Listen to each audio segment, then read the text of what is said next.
ভোটের মুখে ইডির অভিযান চলছে, এরই মধ্যে গ্রেফতারি। বেআইনি লেনদেনের অভিযোগে সান এন্টারপ্রাইজের ম্যানেজিং ডিরেক্টর জয় এস কামদারকে গ্রেফতার করল ইডি। এই মুহূর্তে বেহালার ব্যবসায়ী জয় কামদারকে গ্রেপ্তার করে এনফোর্সমেন্ট ডাইরেক্টরেট আধিকারিকরা তারা নিয়ে যাচ্ছেন এবং মেডিকেল পরীক্ষা করাবার পর জয় কামদারকে কিন্তু এখান থেকে একেবারে সোজা আদালতে পেশ করবে এনফোর্সমেন্ট ডাইরেক্টরেট আধিকারিকরা। 1 এপ্রিল বালিগঞ্জের ফান্ড রোডে ব্যবসায়ী বিশ্বজিৎ পোদ্দার ওরফে সোনাপাপ্পুর বাড়ি, বালিগঞ্জে সান এন্টারপ্রাইজের অফিস ও বেহালার সংস্থায় এমডি জয় এস কামদারের বাড়ি সহ 10 জায়গায় তল্লাশি চালায় ইডি। ইডির দাবি, সেদিন জয়ের বাড়ি থেকে উদ্ধার হয় 1,20,00,000 টাকা, বাজেয়াপ্ত করা হয় বেশ কিছু নথি। ইডি সূত্রে দাবি, জয় এস কামদারের বিরুদ্ধে 1100 কোটি টাকা অবৈধ লেনদেনের অভিযোগ উঠেছে। তার সংস্থার মাধ্যমে কালো টাকা সাদা করারও অভিযোগ রয়েছে। বেআইনি লেনদেনের মাধ্যমে বিপুল টাকা স্থানান্তর এবং তার পেছনে বড় চক্র কাজ করেছে বলে ইডি সূত্রে দাবি। কামদারকে একাধিক তথ্য প্রমাণের ভিত্তিতে জিজ্ঞাসাবাদ করা হয়, কিন্তু তিনি সহযোগিতা করেননি বলে ইডি সূত্রে দাবি করা হয়েছে। এরপরই রবিবার সকাল 6টা নাগাদ বেহালায় তার বাড়িতেও পৌঁছে যান ইডির অফিসাররা। 4 ঘন্টা জিজ্ঞাসাবাদের পর তাকে আটক করে নিয়ে যাওয়া হয় সিজিও কমপ্লেক্সে। বিকেলে তাকে গ্রেফতারির কথা জানায় ইডি।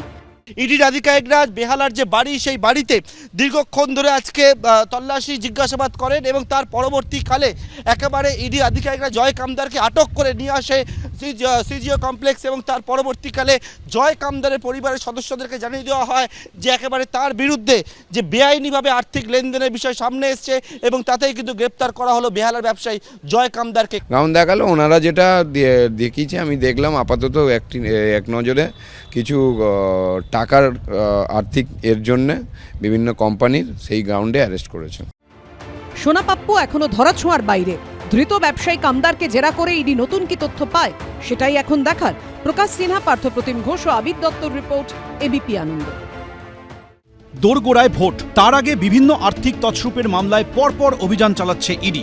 এবার কলকাতা পুলিশের ডেপুটি কমিশনার শান্তনু সিনহা বিশ্বাসের বাড়িতে পৌঁছল ইডি, যিনি আগে কালীঘাট থানার ওসি ছিলেন। রবিবার বালিগঞ্জের ফান্ড রোডে তার 2 ঠিকানায় তল্লাশি চালালো এনফোর্সমেন্ট ডিরেক্টরেট। রবিবার সকাল 6:45 বালিগঞ্জের ফান্ড রোডে কলকাতা পুলিশের ডিসিপি শান্তনু সিনহা বিশ্বাসের ফ্ল্যাটে পৌঁছে যান ইডির অফিসাররা। সকালবেলায় কেন্দ্রীয় বাহিনী জওয়ানদের নিয়ে এই স্বস্তিক ফান্ড যে আবাসন, সেই আবাসন ঘিরে ফেলেন এনফোর্সমেন্ট ডাইরেক্টরেটের আধিকারিকরা। যে আমরা কথা বলতে চাই, সিআরপিএফ এর মাধ্যমে জানিয়েছেন যে এক্ষুনি কোনো কথা বলা যাবে না। এরপর পুলিশ কর্তার এই ফ্ল্যাট থেকে প্রায় 50 মিটার দূরে তাঁরই অন্য ঠিকানায় পৌঁছন ইডির তদন্তকারীরা। টাকা কোথায় থেকে আসছে, প্রসিড অফ ক্রাইম এবং সেই টাকা কোথায় চলে যাচ্ছে, এখানেই কিন্তু যেটা এদির তরফে দাবি করা হচ্ছে যে শান্তনু সিনহা বিশ্বাস, যিনি কলকাতা পুলিশের ডেপুটি কমিশনার, তার নাম তারা সামনে পান এবং সেই তথ্য যাচাইয়ের জন্য তারা আজকে চলে এসেছে। প্রায় 1 ঘন্টা এটা তালাবন্ধ ছিল, তারপর সেটা খোলার পর নিচে এবং ওপরে 2 জায়গায় কিন্তু ইডি আধিকারিকরা এখন তল্লাশি অভিযান চালাচ্ছে। শান্তনু বাবু কবে থেকে নেই বাড়িতে? পরে শেক্সপিয়র সরণিতে শান্তনু সিনহা বিশ্বাসের ছেলেকে নিয়ে তার লার্নিং হাবে পৌঁছয় ইডি।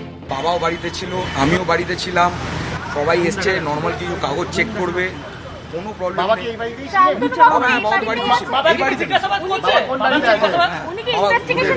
এভরিথিং এ সব জিজ্ঞাসাবাদ হয়েছে, সবই তো স্যার, এভরিথিং ইজ ফাইন। আর এটা জাস্ট কিছু শুভেন্দু অধিকারী ওকে অ্যারেস্ট করা উচিত। ওকে অ্যারেস্ট কেন করছে না জানতে চাইছে। ডাকাত, একটা বড় ডাকাত, 4টে মামলা আছে, 4টে মামলা। চোর ডাকাতদের বাড়িতে তদন্তকারী সংস্থা যাবে। শান্তনু সিনহা তো কোর্টে, হাইকোর্টে গেছে, হাইকোর্ট তো ওনাকে রক্ষা কবচ দেয়নি। কিন্তু কেন কলকাতা পুলিশের ডিসি শান্তনু সিনহা বিশ্বাসের বাড়িতে গেল ইডি? 1 এপ্রিল বালিগঞ্জে সান এন্টারপ্রাইজের অফিস এবং বেহালায় ওই সংস্থার এমডি জয় এস কামদারের বাড়ি সহ 10 জায়গায় তল্লাশি চালায় ইডি। ইডি সূত্রে দাবি, সান এন্টারপ্রাইজের ব্যাংক অ্যাকাউন্ট খতিয়ে দেখার পর সেখানে আর্থিক লেনদেনে বেশ কিছু অসঙ্গতি দেখতে পান তারা। ওই ঘটনার তদন্তে একাধিক সাক্ষীদের বয়ানে উঠে আসে শান্তনুর নাম। আমার যে সিকিউরিটি দেখে তার বাড়িও সকাল থেকে রেড করছেন। তার মানে আপনারা কি আমায় খুন করতে চান না হত্যা করতে চান? আমাকে খুন করলে যদি আপনারা বাংলা পান, চেষ্টা করে দেখুন না। লালবাজার তৈরি হওয়ার সময় থেকে প্রচুর পুলিশ নিয়োগ হয়েছে এবং তাদের আধিকারিকরাও ছিলেন। এরকম অস্বাভাবিক বাড়াবাড়ি রকমের হঠাৎ আঙুল ফুলে কলা গাছ খুব কম লোকেরই হয়েছে। কেন হয়েছে, কিভাবে হয়েছে, সেটা উনি ভালো বলতে পারবেন, আয়কর দপ্তর ভালো বলতে পারবেন। এগুলো নিয়ে তো আমাদের গবেষণা করার সময় নেই। তার বাড়িতে ইডির তল্লাশি নিয়ে এখনো পর্যন্ত কোনো প্রতিক্রিয়া দেননি কলকাতা পুলিশের ডিসি শান্তনু সিনহা বিশ্বাস।